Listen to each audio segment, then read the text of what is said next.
오늘 이 본문은요, 사도 바울이 복음을 이야기하면서 사람들이 이런 질문을 합니다. 왜 구약 백성들은 하나님의 율법과 예언을 가지고 있으면서 전반적으로 예수님을 다 부정했느냐? 유대인들은 왜 다 저렇게 예수님을 핍박하고 죽이고 대적하느냐?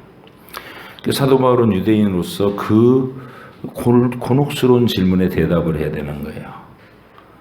근데 보니까 유대인들은 자기들 민족주의에 빠져서 유대교라고 합니다. 성경 속에 있는 진리를 깨닫지 못하고 전혀 엉뚱한 방향으로 이기적인 해석을 한 거죠. 그래서 예수님의 복음 앞에서 전부 복음을 전달해온 예언자의 나라면서도 복음 앞에서 다 망해버렸어요. 근데 바울이 이런 결론을 내립니다. 하나님의 신비로운 계시, 하나님의 신비로운 섭리는 이방인의 충만한 숫자가 그 구원의 은혜를 다 누릴 때까지 이스라엘을 완악하게 하신 것이다. 그리고 마지막 그 계획이 저들도 대대적으로 회개해서 하나님께로 돌아오는 역사가 있을 것이다. 그래서 복음 시대 내내 지금 2000년 동안 그랬습니다. 유대인들이 완악하게 진리의 복음을 대적하는 쪽으로 살아왔다는 것. 그러니까 여기까지 묵상하고 난 다음에 바울이 하나님을 찬양하는 거예요. 깊도다 하나님의 지혜와 지식의 풍성하며. 우리가 그 하나님의 깊으신 마음을 헤아릴 길이 없다는 거죠. 그리고 그 지혜대로 마지막 순간에는 다 이야 하나님의 지혜가 위대하십니다. 이렇게 모든 무릎이 모든 입술이 그분의 지혜와 능력을 찬양하게 될 것에 대한 만물이 주에게서 나오고 주로 말미암고 주에게 돌아감이라 이러면서 하나님의 지혜에 깊이 감동받는 고백인 겁니다. 그러면 우리가 교리를 배운다고 할 때 하나님에 대한 진술을 우리가 쭉 입으로 읊어요. 근데 그 문구에서 그치면 교리가 우리한테 아무것도 유익할 게 없어요. 바울과 같은 감동에 사로잡혀야 됩니다. 이야, 하나님이 이런 분이구나. 자랑스러움이 있고 확신이 있고. 그래서 오늘 우리가 하나님께 대한 또 다른 진술을 함께 보실 건데요. 지난 시간에 읽었던 부분입니다. 7페이지 맨 위에 두 번째 단락부터 그는 모든 일에 거기서부터 그 문장 끝까지 읽겠습니다. 그는 모든 일을 자신의 변함없이 시작. 그는 모든 일을 자신의 변함없으시고 가장 의로운 뜻의 계획을 따라 행하시되 자신의 영광을 위하여 하신다. 그는 가장 사랑이 많으시고 은혜로우시며 긍휼이 많으시고 오래 참으시며 인자와 진실이 많으시고 죄악과 죄과와 죄를 용서하시고 자기를 부지런히 찾는 자들에게는 상을 주시는 이시다. 동시에 그의 심판은 가장 공의롭고 무서우며 모든 죄를 미워하시고 결단코 사면하지 않으시는 분이시다. 잘 보세요. 이게 하나님의 존재, 하나님의 성품이라는 겁니다. 그래서 오늘 우리 첫 번째 얘기해야 될 주제는 불변하시고 의로우신 하나님의 뜻이다. 하나님은 우리처럼 앞으로 미래에 전개될 일이 어떻게 될지 몰라가지고 이게 일어나는 상황마다 맞춰서 그때그때 빨리빨리 응급 대처를 하시는 분이 아니시다. 그는 불변하고 의로운 계획, 영원한 계획을 이미 세우셨고 그 계획은 무너지지 않을 것이고 하나님의 의도하신 대로 그대로 진행될 것이다. 이걸 우리가 일상적으로 쓰는 말은 예정하셨다 이미 하나님이 다 계획해 놓으셨다 이렇게 얘기합니다. 그럼 우리는 반드시 그렇게 질문해요. 하나님 미리 다 정해 놓으셨으면 우리가 할 일은 뭔가? 하나님 다 정해 놨으면 우리는 하나님의 꼭두각시에 불과한 거 아니냐? 내가 대학에 합격할 건지 내가 대학에 떨어질 것인지 다 정해 놓으셨으면 공부를 해서 뭐 하나? 어차피 떨어질 건 떨어질 거고 붙을 건 붙을 건데 이런 태도가 나올 수 있다고요. 그런 거를 숙명론이라 그럽니다. 성경을 모르는 사람들이 자기 이성, 뇌 속에서 있는 논리의 결과를 따라가면 거기 빠져요. 하나님이 미리 다 계획해 놓으셨고 하나님이 정하신 대로 흘러간다면 우리는 뭐 아무것도 안 해도 되잖아. 뭐 한다는 게 의미가 없는 거잖아. 여기에 빠진다고요. 그러나 성경은 분명히 이렇게 말합니다. 하나님이 다 정해 놓으셨지만 피조물의 자유로운 결정과 피조물의 자유의지를 침해하시지 않으신다. 우리의 자유를 하나님 마음대로 왜곡시키지 않으시면서도 하나님의 뜻이 변치 않고 정확하게 이루신다. 이게 성경이 얘기하는 거예요. 여러분과 제가 가지고 있는 뇌의 논리로는 모순입니까 아닙니까? 대답들 하세요. 모순이에요 아니에요? 논리적인 모순이에요. 우리가 경험하는 피조물의 현실 세계에서는 그런 일은 없어요. 미리 정해져 있다면 자유로운 선택이 없는 거고, 자유로운 선택이 있는 거라면 미리 정해진 뜻 같은 건 없는 거예요. 그때그때 결정에 따라 얼마든지 미래는 달라질 수 있다는 거예요. 그런데 우리는 우리 뇌의 논리를 따라가지 않고 성경을 받아들이는 사람입니다. 하나님의 논리를 어떤 방식으로 이루어지는지 모르지만 아멘 하는 사람이 성경을 믿는 사람들인 겁니다. 왜냐하면 우리는 제한된 차원에서 살고 있고 하나님은 높은 차원에 살고 있기 때문입니다. 여러분이 차원이 달라지면 논리도 달라진다는 것을 아셔야 되는데, 이 세계는 1차원의 세계가 있고 2차원의 세계가 있고 3차원의 세계가 있어요. 1차원의 세계는 점의 세계입니다. 점. 자기밖에 없는 점. 그리고 2차원의 세계는 선과 면의 세계입니다.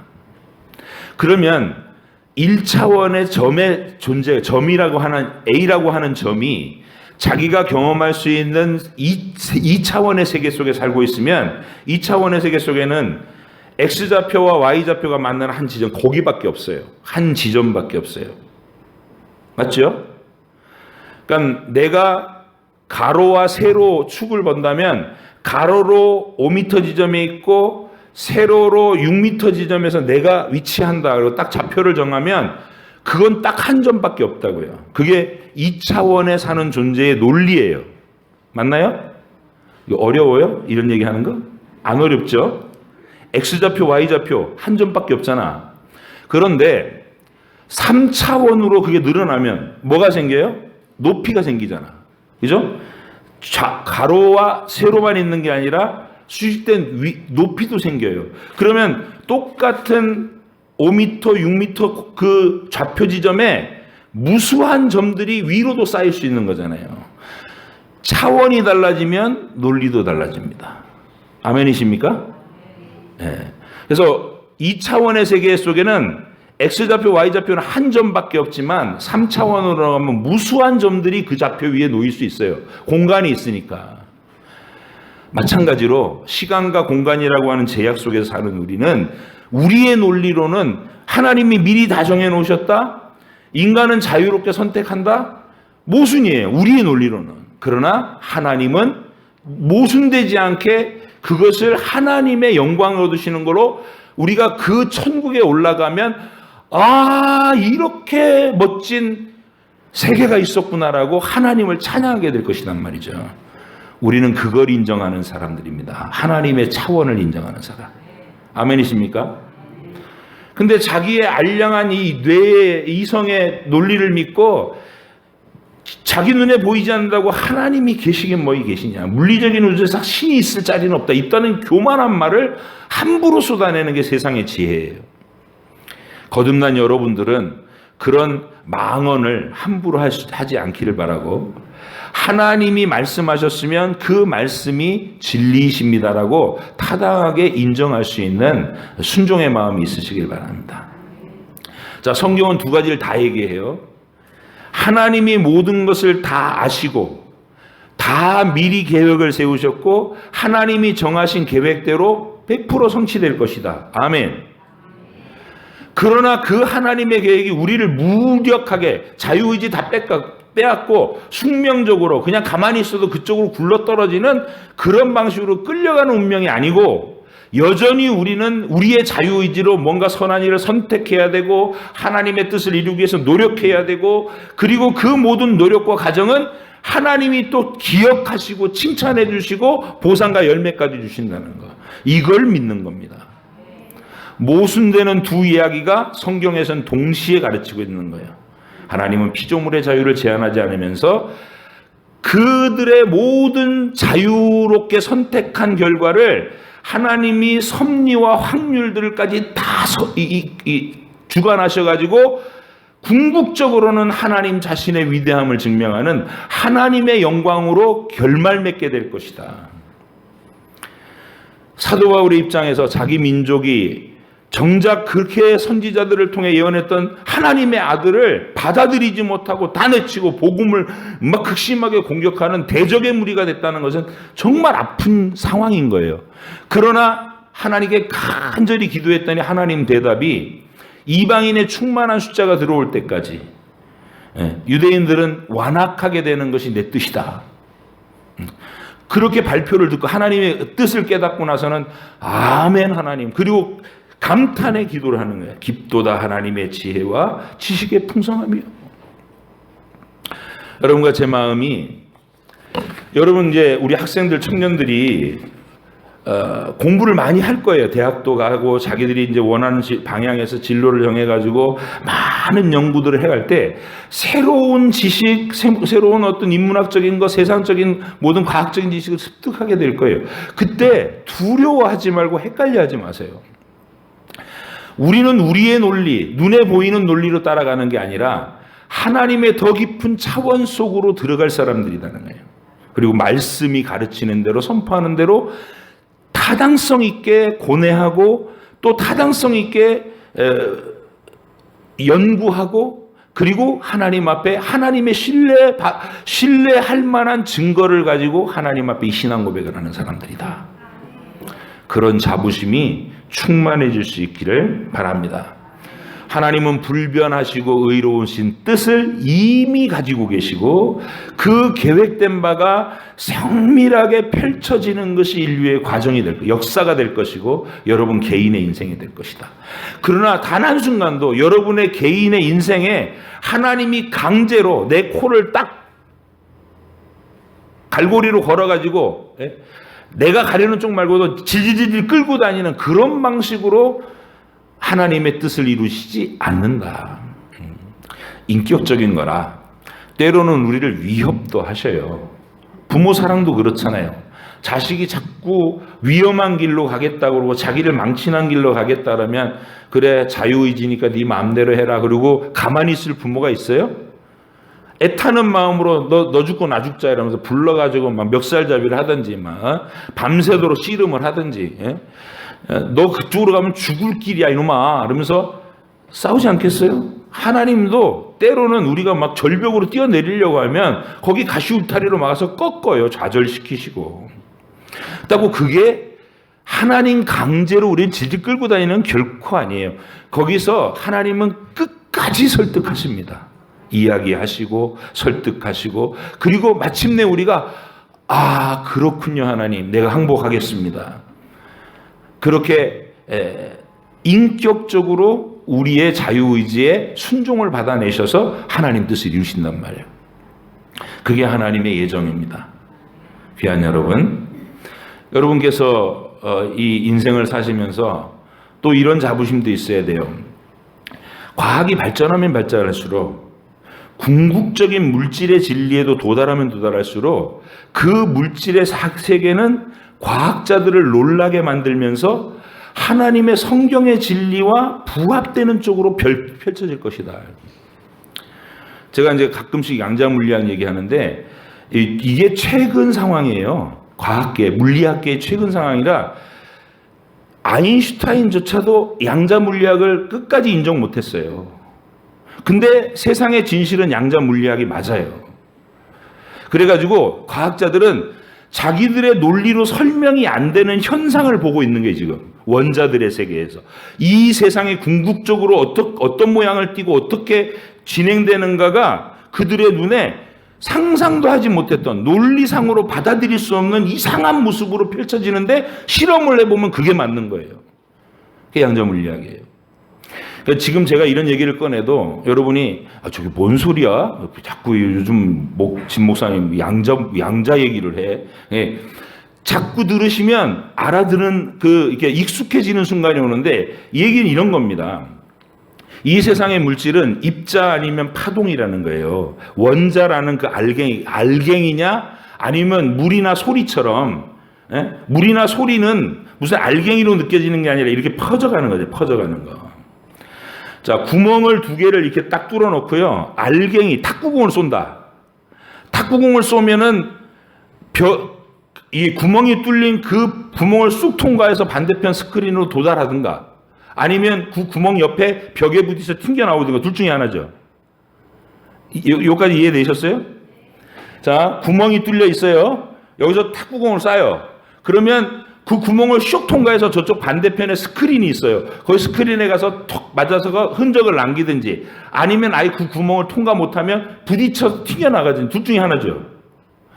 근데 거기다가 소리를 쏴요. 그러면 소리는 그 구멍을 어떤 식으로 통과하겠어요? 벽에 부딪혔다고 못 나가요? 틈새가 있으면 소리는 그 틈새를 비집고 나가고 반대편 영역으로 들어가서 넓게 퍼지죠. 과학자들이 원자라는 게 더 세분하면 이제 전자인데 이 전자 한 개 한 개를 탁구공처럼 쏠 수 있는 수준이 됐어요. 실험을 이렇게 한다고. 근데 이 전자가 눈으로는 전자현미경으로도 전자는 안 보여요. 그러니까 이게 알갱이인지 소리처럼 이렇게 파동을 이루는 물결 같은 것인지를 실험을 했는데 실험을 사람의 눈으로 관찰하면서 하면 알갱이처럼 벽에 부딪힌 건 빼고 그 구멍 난 데만 흔적을 남겨요. 뒤쪽에. 이해되시죠?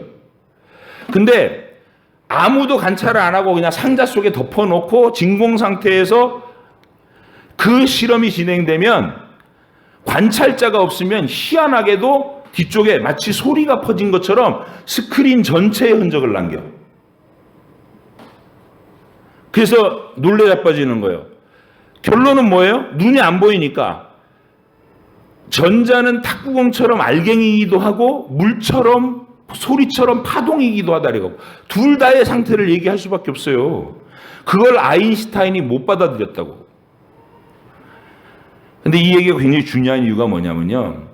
그래서 이제 양자역학을 물리학 교수들이 뭐라고 얘기하냐면 누군가가 관찰자가 없으면 눈으로 보고 뭔가를 결정하는 어떤 현장이 없으면 이 전자의 상태라는 건 두 가지 상태가 같이 중첩되어 있다는 거예요. 알갱이일 수도 있고 파동일 수도 있고. 그래서 여러분이 많이 궁금하시다면 유튜브에 많이 떠 있어요. 양자역학을 아주 쉽게 설명해 주는 교수님들 나가 많이 설명해 주고 있으니까 자꾸 들어보세요. 그 양자역학의 세계를 벌써 불교나 이 힌두교나 이런 데서는 봐봐라. 이 세상에 물질이라는 건 아무것도 없고 다 정신에서 나오는 그런 세계다. 뭐 이렇게 하면서 양자역학의 내용을 전부 지들 교리 설명하는 쪽으로 막 이용하고 있어요. 근데 우리는 아무도 관심이 없어, 기독교인들은. 성경의 궁극적인 세계를 설명하는 게 하나님의 말씀과 일치된다는 우리가 증명해야 될 거 아니에요. 그래서 지금 제가 이 자리에서 여러분이 생뚱맞게 느껴지더라도 얘기할 수밖에 없는 거예요. 그래서 여러분이 그거를 기초 단계를 계속 검색하시다 보면 양자역학 그러면 슈레딩거라는 사람의 이 고양이 얘기가 나와요. 슈레딩거 고양이. 슈레딩거라는 사람은 아인슈타인하고 똑같은 위치에서 양자역학 반대한 사람이에요. 그 양자역학이 진짜라면 야 내가 고양이 한 마리가 있는데 전자 얘기 같은 거 말고 그게 조그만 원자 알갱이나 온 우주나 다 동일하게 설명할 수 있는 게 우주 만물의 원리여야 되잖아. 그러면 전자 원자만 아니고 우리 집 고양이가 있는데 이 고양이를 상자 속에다 넣어두면 이 고양이는 살아있고 죽어있는 상태가 중첩됐네? 고양이가 살아있을 수도 있고 죽어있을 수도 있는 그 상태가 동시에 한 존재 속에 갖고 있다는 거예요. 살아있기도 하고 죽어있기도 하고. 그러면서 조롱한 거예요. 양자역학을 조롱한 거예요. 근데 실제로 전자를 가지고 실험해 봤더니 그 조롱한 게 맞거든요. 그래서 요즘은 어떤 얘기가 되냐면 이게 왜 성경하고 같으냐면요. 잘 들으세요. 우리는 하나님이 자유의지라는 건 그런 거예요. 우리가 뭔가 관찰하고 결정하기 전까지는 전부 중첩되어 있는 거예요. 일 수도 있고 아닐 수도 있고 확률로만 존재해요. 악이냐 선이냐가 실제로 어떤 행위자가 뭔가를 선택하지 않으면 그냥 관념으로만 악일 수도 있고 선일 수도 있고 중첩된 상태예요. 아담이 악일 수도 있고 선일 수도 있었어요. 에덴 동산에서. 아직은 결정된 게 아니에요. 두 가지 가능성 다 있으니까. 근데 아담이 하나님이 명령한 선악과를 따먹지 말라고 하신 명령을 따먹음으로써 사탄의 말을 듣는 그 결정을 하는 즉시 악이라는 게 실체로 드러난 거예요. 그렇게 결정된다는 거예요. 성경적 세계관과 현실의 우주 물리학에 보여주는 증거는 똑같다는 것이죠. 제 말씀은. 하나님은 이 물질 우주를 아인슈타인의 원리로 본다면 이론상으로는 미래로도 갈 수 있고 빛보다 빠른 속도로 달리면 이 미래로도 갈 수 있고 과거로도 갈 수 있고 그게 맞아요. 아인슈타인의 물리학에서는. 근데 하나님이 이 우주 안에 어떤 물질도 빛보다 빨리 움직일 수 없기 때문에 이론상으로는 가능하지만 아무도 시간 여행을 못합니다. 늘 현재만 살지. 미래로도 못 가고 과거로도 못 가요. 우리는 영원한 현재 앞에서 중첩되어 있는 상태로 있다가 내가 하나님의 명령을 받은 상태에서 무언가를 선택하고 결정할 때 우리의 현실로 해서 나타나는 거예요. 성경의 세계와 똑같은 게 물리학의 세계다. 만물의 진실은 하나님의 말씀과 일치된다. 그 말씀을 알아들으면 돼요. 중간 얘기 다 뭐 쓸데없는 얘기로 들리시더라도 하나님의 말씀처럼 우리는 하나님이 계획한 모든 것이 있거든요. 그런데 그 속에서 우리의 상태는 미리 결정되어 있는 게 아니라 항상 중첩된 상태로 놓여 있어요. 확률로만 선일 수도 있고 악일 수도 있고. 여러분의 하루하루는 하나님께 순종해서 선한 하루 이렇게 평가받으시는 하루가 될 수도 있고 내일이라는 시간은 여러분이 아직 결정되어 있지 않아 보이죠. 여러분에게서는. 여러분이 선택하셔야 결정되는 거예요. 지금 상태에서는 여러분은 여러분의 내일 여러분은 그러니까 내일이라는 시간에 여러분은 악을 행한 상태도 아니고 선을 행한 상태도 아니죠. 근데 내일이라는 시간이 펼쳐졌을 때 내가 어떤 결정을 내릴 때 하나님의 명령을 거스리는 선택을 하면 내일이 악한 내가 되는 거고 하나님께 순종하는 선택을 하면 내가 선한 내가 되는 거예요. 내일 하루가. 그런 식으로 우리는 매일매일 자유의지를 침해당하지 않으면서 내 역사를 이루어간다. 그러나 하나님께서는 그 모든 과거와 현재와 미래를 동시에 보신다. 어떤 것도 내 자유로운 결정을 미리 침해하지 않으면서도 하나님은 그 모든 길들을 다 아시기 때문에 미래도 예언하시는 것이고 미리 말씀하시고 그대로 이루어진 것을 증거로 영광을 받으시는 겁니다. 우리는 그 헤아릴 수 없는 하나님의 신비를 내 이 머릿속으로 논단할 수 없다는 거예요. 그래서 하나님 찬양합니다. 바울처럼 하나님 찬양합니다. 그럴 의사가 있으십니까? 내 이론에 내로 이해되지 않아도 나는 하나님을 신뢰합니다. 아멘. 자, 이에서 이제 하나님은 계획을 갖고 있으시다는 것이 우리가 찬양해야 될 제목인 거고 또 한 가지 주제는 그 다음에 하나님은 선하시다예요. 선하시다. 왜냐하면 하나님이 선하시다는 증거를 친히 우리에게 태초부터 계속 보여주셨어요. 종말까지 영원히 보여주실 거예요. 여러분 만약에 하나님이 우리가 예측할 수 없는 성격을 가지신 분이다. 어쩔 뻔했어요. 전능하신 능력인데 기분이 좋으실 때는 막 이렇게 따뜻하신데 승질이 나시면 다 때려보시고 다 죽여버리셔. 어쩔 뻔했냐고요. 우리를 창조하신 하나님 그런 분이면 어쩔 뻔했냐고. 그죠? 근데 우리 하나님은 세상을 창조해 주셔놓고 단 한순간도 그 세상을 방치하거나 책임을 미루시거나 불성실하게 대하신 적이 없어요. 그렇죠? 그러면 이 우주가 설 수 없어요. 매 순간마다 하나님이 붙드셨으니까 질서정연하게 움직이는 거고 여러분의 생명과 호흡도 지탱이 되는 거고, 그래서 우리는 그 사실만 봐도 하나님은 선하고 성실한 분이시라는 것을 충분히 증거를 갖고 있어요. 자연계 속에서도. 거기다가 인간이 죄를 선택해서 하나님 배반을 선택해서 죄로 굴러떨어져 있는 심판받아 마땅한 자리에 갔잖아요. 그러면 그거를 갖다가 하나님 자신의 의로움을 포기하고 야 그냥 없던 일로 해줄게 이러면 하나님의 범법자가 되잖아. 그래서 하나님은 그렇게 하지 않고 내가 죄는 반드시 심판하겠다.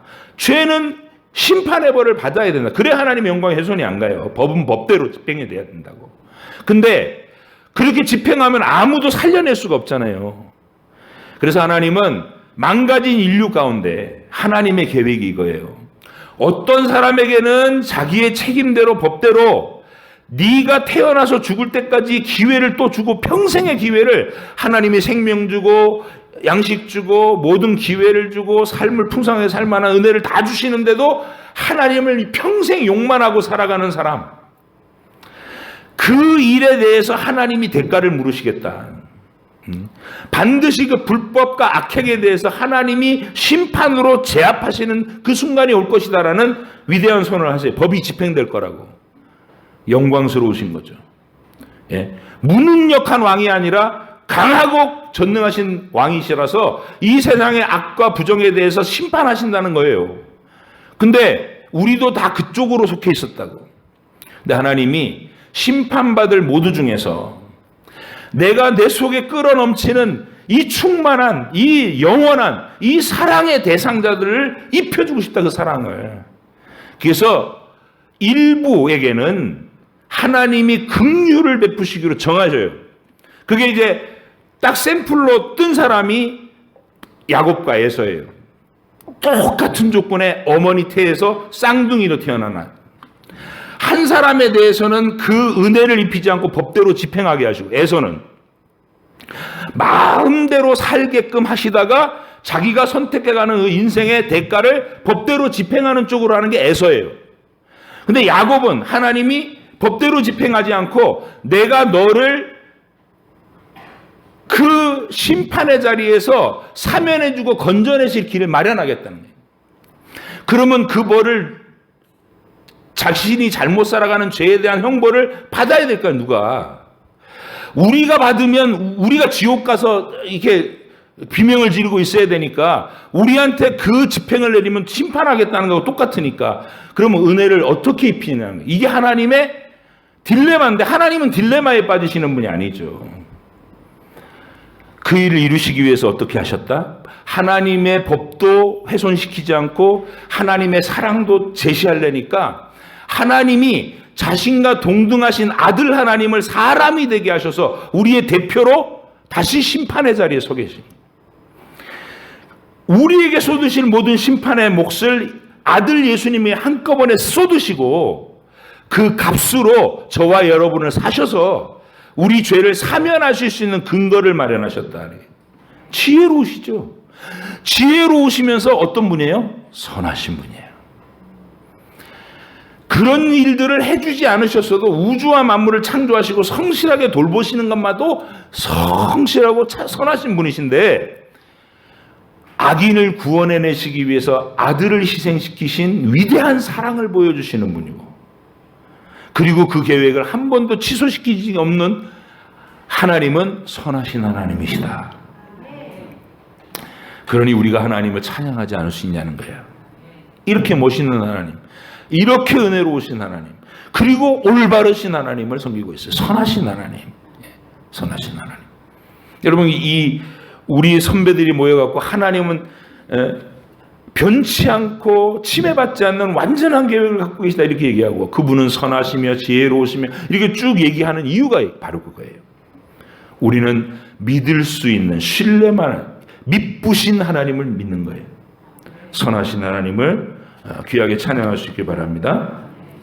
자, 선하신 하나님을 얘기하면 용서하고 상 주시는 하나님, 악인을 벌하시는 하나님도 동시에 얘기해야 돼요. 그래서 이 같은 문단의 문구 마지막은 그러나 악인은 반드시 심판하신다로 끝나요. 여러분, 하나님이 악인을 심판하지 않고 그냥 없던 일로 하자 이렇게 돼버리면 하나님 스스로 무능한 하나님이 되는 거예요.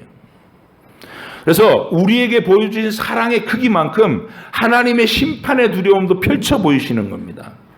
우리는 이 세상을 심판하신 하나님을 구원받은 자리에서 바라보면서 내가 받은 구원이 얼마나 크고 만극한 것인가에 대한 감격에 늘 젖을 수 있어야 돼요. 이스라엘 백성들이 출애굽할 때 홍해를 건너잖아요. 자기들을 죽이겠다고 쫓아온 바로의 군대예요. 마귀와 그의 추종자들을 상징하는 거예요. 근데 이스라엘 백성 딱 죽을 상황에서 하나님이 바닷길을 내셔서 반대편 언덕에 세우십니다. 그리고 이렇게 얘기하셔요. 내가 너희를 위하여 베푸는 구원을 똑똑히 봐라. 가만히 서서 하나님이 베푸시는 구원을 봐라. 이렇게 얘기하셔요. 그 건너편에서 악한 애국 군대가 막 자기들을 추격해 들어왔다가 하나님의 권능의 손에 의해서 바다 가운데서 다 심판당하고 빠져들어가는 걸 이편 언덕에서 보면서 어떤 감정을 느끼게 되냐면, 이야 봐라 이겼다, 우리가 승리했다. 우리가 승리한 게 아니죠. 이스라엘 백성들은 찬양해야 될 이유가 뭐냐면, 나도 저기 있었어야 되는, 나도 저기 있을 뻔했는데 하나님이 나와 같은 죄인을 이 심판에서 어린 양의 피로 용서하시고 여기 이 언덕에, 구원의 언덕에 올라서 악인들과 마귀들과 악한 영들이 심판받는 것을 지켜보는 자리에 세우셨구나. 깊도다 하나님의 지혜와 지식의 풍성하며 노래가 터져나올 수밖에 없는 거예요. 그게 우리가 천국 가서 영원히 부를 노래다. 아멘. 하나님께 대한 문구 하나하나에는 이런 웅장한 생각들이 들어있는 거예요. 그래서 여러분과 제가 웨스트민스터 신조의 한 분들을 읽어가면서 오늘은 측량할 수 없이 완벽하고 변치 않는 계획을 가지고 계신 하나님, 그 뜻대로 성취하신 하나님, 그리고 선하신 하나님, 아들을 내어주시면서까지 우리에게 사랑을 보여주신 그 선하신 하나님, 그러나 우리한테는 선하신 그 하나님이 이 세상의 법과 질서를 분명히 세우는 엄중한 심판자이기도 하시다는 그 위대한 사실, 그런 속에서 저와 여러분의 믿음이 시시하지 않고 모호하게 안개 낀 것처럼 몽글몽글하게 그냥 이것도 아니고 저것도 아니고 그런 모습이 아니라 진리를 가진 자로서의 눈빛이 빛나고 행동이 뭔가 세상 사람들은 걱정부터 하고 좌절부터 한다면 우리는 하나님이 분명히 정해놓으신 길이 있다. 문이 꽉꽉 닫혀있어요. 10개다. 100개의 문이 있는데 다 닫혀있어. 그럼 우리는 좌절부터 하는 게 아니라 두드리라 하셨다는, 두드리는 거예요. 1번 안 열려, 2번 안 열려. 지치지도 않고 뭘 믿기 때문에 꼭 열린다. 두드리면 여신다고 하셨다. 하나님이 정해진 열린 문이 있다. 아멘. 그래서 기독교인들은 시시하게 살 수 없어요. 이게 앉아갖고 무책임하게 살 수 없어요. 게으르고 안일하게 살 수 없어요. 나는 무언가를 하나님이 명령하신 곳으로 앞으로 나가야 될 자고 전진해야 될 자고 문을 두드려야 될 자예요. 그리고 하나님이 정하신 가장 영화롭고 아름답고 선하고 풍성하고 가치 있고 고귀한 문이 열려요. 그걸 여셔야 됩니다. 오늘도 하나님의 선하심 속에서 이런 확신 속에 여러분의 한 주간이 그런 진리를 가진 자로서의 모습답게 하루하루를 건져내시기를. 내일은 악일 수도 있고 선일 수도 있지만 우리는 이렇게 중첩되어 있는 상태에서 여러분이 아침에 딱 눈을 떠서 하나님의 뜻대로 하나하나 선택해 나가면서 내일 하루를 선으로 가득 채울 수 있는 그런 위대한 가능성을 가지고 있는 존재로 내일을 맞이할 거단 말이에요. 기대감이 있어야 되고 확신이 있어야 돼요. 기도하겠습니다.